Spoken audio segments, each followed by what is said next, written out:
So this is maybe more of a philosophical question, but I'm wondering, how is local control defined if a charter is denied by the actual locally elected officials but approved by an appointed state board? I think John asked this to redirect, but so the leadership council, is this, can you talk a little bit more about the body and how it works, how it's comprised? I wasn't at the last meeting, so is this a new body? Or is this the first time it's been discussed here? Let's answer that for you. Okay. And then also, could I redirect my question about the real estate search? Because I think in terms of the community, in terms of good faith, I think that's something there's a lot of interest in. You know, concept was probably out That of scope question in terms of. probably only applied when we were talking about Prop 39, and probably, we can't answer it in every agenda item we have, because it doesn't really Feel free to apply. email Well, we cut me. off the questions, right, before. That question didn't get answered. Christie addressed. Yeah, Christie addressed that. Okay. She did. No. about it. Before- Alright. That was before I asked the Well, question. No, it was after. Yeah, no, but it she was did after. answer the question before you asked it. No, But she it didn't was amplify after. it in the way that I asked. So let's continue. All right. Feel free to email Christie Kimball or any of us, and we'll get back to you, and you can make that public. Okay. So actually, do you want to try? Yeah, so, Okay. so school funding, so if a student goes to Brookside, then that state money goes to, and federal money goes to the Ross Valley School District. If a student gets pulled out of, a family no longer is enrolled in Brookside and they decide to homeschool their child, and they go through like a homeschool charter program, which many people in this community do, then that money, then the Ross Valley School District doesn't get that money anymore. That money goes through the homeschool charter program. If a student leaves the school district and goes to a private school, that's gonna get annoying. The private school doesn't get state money because it's a private school. I know there are other states where that does happen, but that's unconstitutional in California.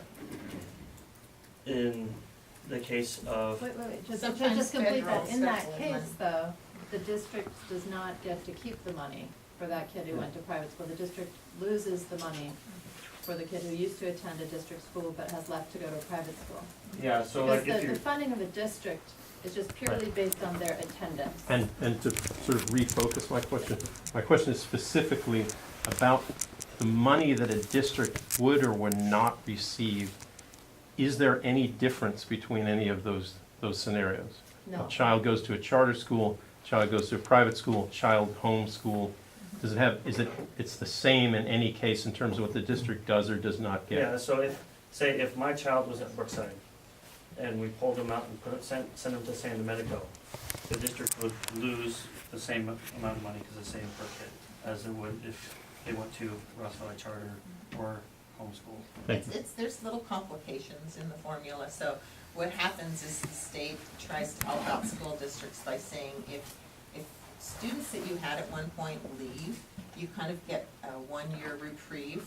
You can always collect your previous year ADA revenue if your revenue goes down based upon students leaving. So as school districts have declining enrollment, they actually have like a 1-year reprieve to kind of adjust and recuperate for that, so that happens. But if families choose initially to put their child in a private school and they never go to the school district, then there's never any public education money spent on that child until they go to a public school.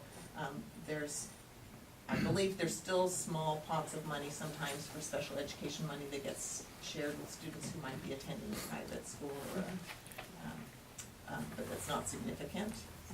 But in our community for K-8 schools, and there's different kinds of funding in the county, and I don't want to go too in-depth Sure. into it because it's complicated, the funding follows the student. So if they're going to whatever public school they're going to, whether they attend a local one here, whether they get a transfer into a neighboring school district, the money just continues to follow that student, whatever choice the family makes for them. Thank you. And there's money that doesn't go away, like parcel tax money. The Sure. district keeps that money, we don't get parcel tax money. Sure. Okay. I don't know if you wanna tackle the special education questions. So, I think we should probably have a presentation on that specifically, I'll let you touch on that. Specifically, Teresa DePerna, it's SEI, but we also provide pull-out minutes as well for all of our English language learner students. And there's one child who is EL and special education at the same time, and those minutes are separate. Now, I think Allison was more of a comment. Leadership Council, although that's, because it was brought up a couple times. Leadership Council is kind of like a school site council, like White Hill has, like Brookside has, like Manor has. That there is a group of parents who meet, and teachers, and I'm part of that body as well. And they meet once a month.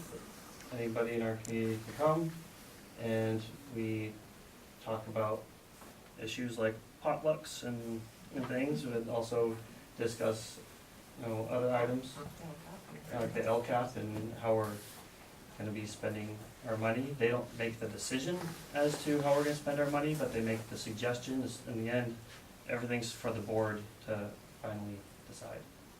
And actually, there's quite a write-up in our charter petition about the leadership council, so you might wanna just read it. Yeah, it's actually a function, it's a function of our charter.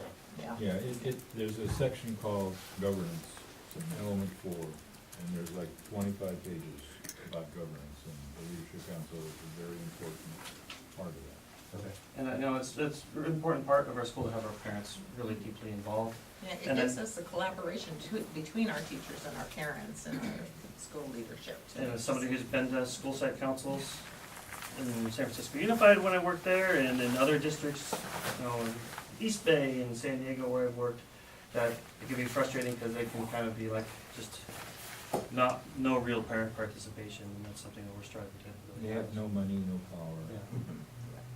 When you say anyone in your community, is that RBC community? I'm just curious. Because you had opportunity for a question.